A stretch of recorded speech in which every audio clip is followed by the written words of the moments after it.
एके दिवशी स्वप्नीलचे बाबा त्याला मड आयलंड मधल्या एका छोट्याशा हॉटेलमध्ये घेऊन गेले आणि स्वप्नीलला आईस्क्रीम खाणार का असं विचारलं। तेव्हा स्वप्नील जोशी त्यांच्याकडे आश्चर्याने पाहत राहिला।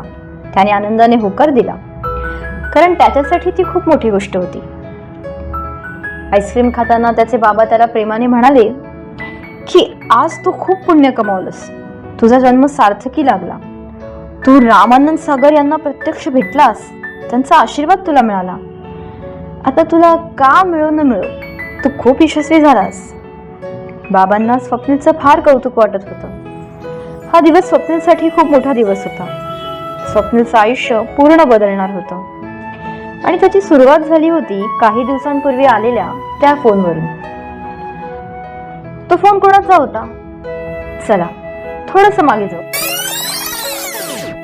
गेले 7-8 दिवस स्वप्नीलच्या बाबांसाठी सागर आर्ट्स मधून सतत फोन येत होते आणि त्याचे बाबा कुणीतरी आपली चेष्टा करत असेल म्हणून तो फोन टाळत होते। आणि पुन्हा एकदा तो फोन वाजला।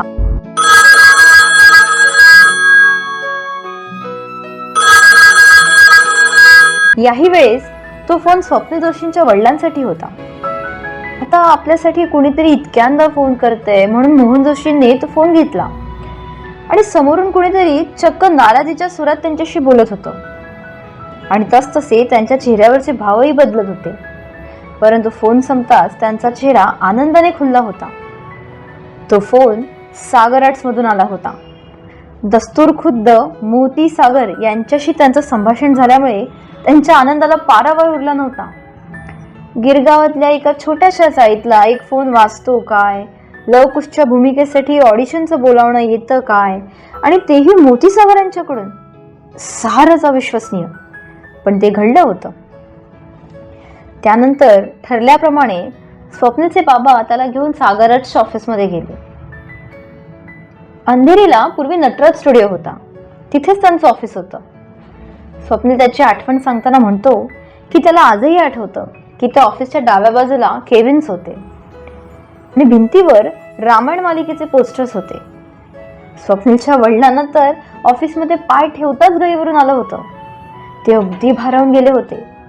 साध्या मराठी मध्यम वर्गातील एक मुलगा ज्याचा चित्रपट सृष्टीशी दूर दूर पर्यंत संबंध नाही, तोच आज भारतात प्रचंड गाजलेल्या रामायण मालिकेच्या निर्मात्यांना भेटायला आला होता।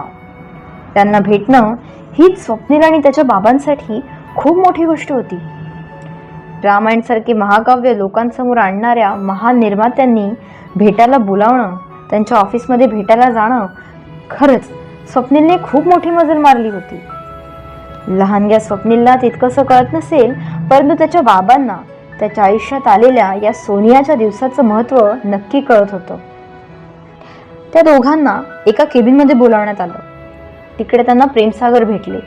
ते त्यांच्याशी खूप प्रेमाने बोलले। त्यानंतर ते दोघं आनंद सागर यांना भेटले। आनंद सागरही स्वप्नीलच्या वडिलांशी आपुलकीने आणि प्रेमाने बोलले, त्यांची विचारपूस केली, त्यांना चहा पाणी विचारलं। स्वप्नील आणि त्याच्या वडिलांना आता जरा मोकळं वाटू लागलं। आनंद सागर यांनी स्वप्नीलची जुजबी चौकशी केली, त्याच्या वडिलांशीही ते बोलले। स्वप्नीलच्या वडिलांनी त्यांना आलेल्या फोनबद्दल सांगितलं। यावर आनंद सागर म्हणाले की हो, त्याला वेळ लागेल, त्याची अशी एक लांबलचक प्रक्रिया आहे, पण त्याआधी आम्ही तुम्हाला भेटू इच्छित होतो। तुमचा मुलगा खरंच खूप गोंडस आहे, आम्ही फोन करतो तुम्हाला, पण यावेळेस फोन उचला मात्र असं म्हणताच सगळे हसू लागले। त्या दिवशी आलेल्या त्या फोनमुळे आजचा हा भाग्याचा दिवस उजाडला।